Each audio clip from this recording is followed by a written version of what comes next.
ప్రదీప్ శర్మ. ఈయన వయసు దగ్గరగా 60 ఏళ్లుంటాయి. కానీ 25 ఏళ్ల సర్వీస్ ఉంది. మనోడి పేరు చెబితే డాన్ల సంగతేమో కానీ లష్కర్ తీవ్రవాదులు మాత్రం వణికిపోతారు. దాదాపుగా 113 ఎన్కౌంటర్ రికార్డ్ ఈయన పేరు మీద ఉంది. మామూలు కేసులనైతే కంటి చూపుతోనే పరిష్కరిస్తాడు. హీరో అంటే సినిమాలో చూపించేది చాలా తక్కువ. అందుకే శర్మను రామ్ గోపాల్ వర్మ డిపార్ట్మెంట్లో సంజయ్ దత్తో చేయించాడు. ఆయన నడక, డ్యూటీ చేసే విధానం సినిమాలో హీరోలు చేసింది చాలా తక్కువని చెప్పాలి. పెద్ద పెద్ద అధికారులైనా సరే సలాం కొట్టి తన పని తాను చేసుకుంటాడు. అంతేకాని వారున్నారని పని వదిలేసి చేతులు కట్టుకుని మాత్రం నిలబడాడు. డ్యూటీ ఫస్ట్ అనే తత్వం శర్మది. అధికారం, పాపులారిటీ కూడా తోడైంది. ఈయన ఒక మధ్యతరగతి ఇంట్లో పుట్టాడు. మహారాష్ట్రలోని ధులే జిల్లాలోని ఒక గ్రామంలో పుట్టాడు. తండ్రి టీచర్ కావడంతో చదువు బాగానే సాగింది. కానీ ఆయన కూడా టీచర్ కావాలని కలల కన్నా కూడా అనుకోకుండా పోలీస్ డిపార్ట్మెంట్ వైపు వచ్చేశాడు. 10 ఏళ్ల పాటు అందరితో పాటు అనామకుడిగా ఉన్న ఎన్కౌంటర్ ఓపెనింగ్ బోని సాలిడ్ గా చేశాడు. AK-56 స్మగ్లర్ గా పేరున్న సుభాష్ మకద్వాలాతో ఓపెన్ చేశాడు ఫస్ట్ ఎన్కౌంటర్. ఆ తర్వాత తీవ్రవాదులు, వీధి రౌడీలు, గ్యాంగ్స్టర్లు అందరినీ చిత్తుగా చంపేశాడు. చెబితే వినాలంతే, లేదంటే ఎన్కౌంటర్తో మ్యాటర్ని క్లోజ్ చేసేవాడని డిపార్ట్మెంట్ వాళ్ళు అంటూ ఉండేవారు.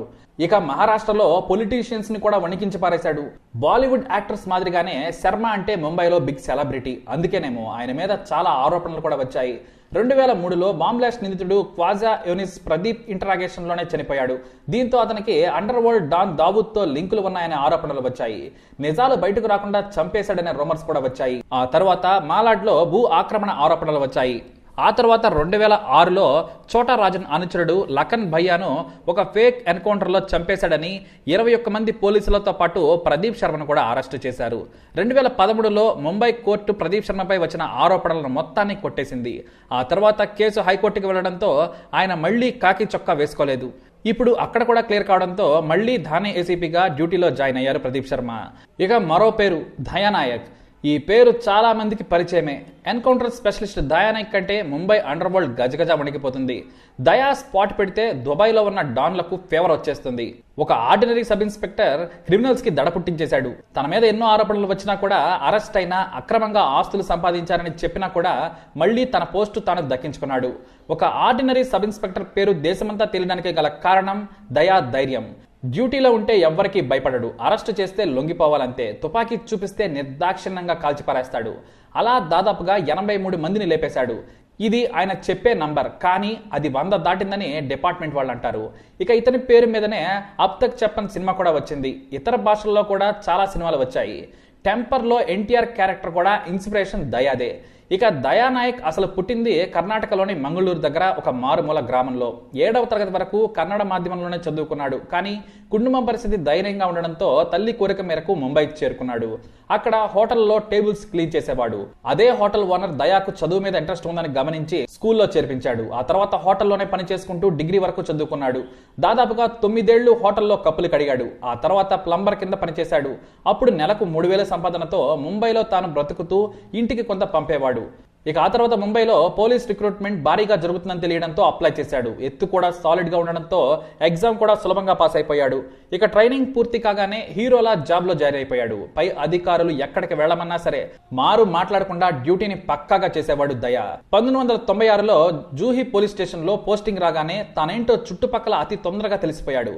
పైగా అండర్ వరల్డ్ డాన్స్ కింద పనిచేసే వాళ్లను పట్టుకునేందుకు స్పెషల్ గా ఇన్ఫార్మర్స్ ని పెట్టుకుని చాలా షార్ప్ గా వ్యవహరించేవాడు. ఒకసారి డ్యూటీలో చేరిన మొదట్లోనే తన ఇన్ఫార్మర్ ఒక దగ్గరకు వస్తున్నారని సమాచారం ఇచ్చారు. అయితే వస్తారా లేదా అని డౌట్ గా ఉన్నా కూడా ఫార్మల్ డ్రెస్ లో తన యూనిట్ తో కలిసి వెళ్ళాడు. వారిని చూసి లొంగిపోవాలని ఆదేశించాడు. కానీ వాళ్ళు తుపాకీతో కాల్పులు జరిపారు. దీంతో ముందు వెనక ఏమాత్రం ఆలోచించకుండా కాల్చి పారేశాడు. దీంతో ఒక్కసారిగా ముంబైలో హీరో అయిపోయాడు. పై అధికారులు తిడతారని భయపడ్డా కూడా చోటా రాజన్ గ్యాంగ్ మెంబర్స్ కావడంతో ఇంకా ధైర్యం చెప్పారు. అంతే, ఇక అక్కడి నుంచి వేట మొదలైంది. మనోడి ధైర్య సాహసాలను చూసి టాస్క్ ఫోర్స్ లో పడేశారు. అండర్ వరల్డ్ డానుల పేరు చెప్పుకొని హల్చల్ చేసే వారందరినీ ఏరిపారేశాడు. ఎంతలా అంటే చోటా రాజన్ స్వయంగా లైన్లోకి వచ్చి బ్రతిమలాడుకున్నాడట. కానీ మనోడు తగ్గలేదు. కానీ ఇంకా రెచ్చిపోయాడు. ఒకసారి రాజన్ మనుషుల బాంబులు కూడా విసిరారు. అదృష్టవశాత్తు అది దూరంగా పడడంతో ప్రాణం పోలేదు. కానీ తీవ్ర గాయాల పాలై 17 రోజుల పాటు ఆసుపత్రిలో ఉన్నాడు. అలా దాదాపుగా 84 మందిని ఎన్కౌంటర్ చేసిన దయా 300 మంది క్రిమినల్స్ ని అరెస్ట్ చేశాడు. కానీ ఇదే దయా నాయక్ చోటా షకీల్ దావూద్ గ్యాంగ్ తో చేతులు కలిపడనే ఆరోపణలు వచ్చాయి. ఆదాయానికి మించిన ఆస్తులున్నాయనే కేసులో 2006లో ఏసీబీ అరెస్ట్ చేసింది. ఆ తర్వాత అతనిపై వచ్చిన ఆరోపణలన్నీ కూడా అబద్ధాలని తేలాయి. కానీ మళ్లీ తన సొంతూరులో స్కూల్ ని ఏర్పాటు చేశాడు. తాను చదువుకున్న ఊరిలో 10th వరకు లేదని స్నేహితులతో కలిసి ఏర్పాటు చేశాడు. కానీ వాటికి ఫండింగ్ చోటా రాజు నుండి వచ్చిందని కూడా వార్తలు వచ్చాయి. ఈ స్కూల్ ఓపెనింగ్ కి అమితాబ్ బచ్చన్ కూడా రావడంతో ఆ స్కూల్ కి పాపులారిటీ ఎక్కువగా వచ్చింది. ఆ తర్వాత ఆ స్కూల్ ని కర్ణాటక గవర్నమెంట్ కి సరెండర్ చేశారు ఆయన. కోర్టుల్లో కేసులన్నీ క్లియర్ అయ్యాక 2016లో ఆయన విధుల్లో చేరారు. ఎప్పటి వరకు అయితే ఆయన ఎన్కౌంటర్స్ చేయలేదు. కానీ ఆయన ఎంట్రీతో బచ్చా రౌడీలు, క్రిమినల్స్ ఆ ఏరియా నుండి మాత్రం పారిపోయారు అని మాత్రం మీడియాలో చక్కగా వచ్చింది. ఇక దట్ ఈజ్ రియల్ కాప్ అని మీడియా ఆయన్ను మళ్లీ ఆకాశానికి ఎత్తేసింది. మొత్తానికి అవినీతి మరకలు పడ్డా కూడా ఈ ఇద్దరు పోలీసులు దుమ్ము రేపేశారు. మళ్ళీ డ్యూటీలో జాయిన్ అయ్యి తమ ప్రతాపం ఏంటో దొంగలకి, రౌడీలకి, డాన్లు అని చెప్పుకునే వాళ్ళకి పోయించారు. మరి వీరిపై మీ అభిప్రాయాన్ని తప్పకుండా కమెంట్ ద్వారా తెలియజేయండి. ఈ వీడియోని లైక్ చేయండి, షేర్ చేయండి, మా ఛానల్ని సబ్స్క్రైబ్ చేసుకోండి.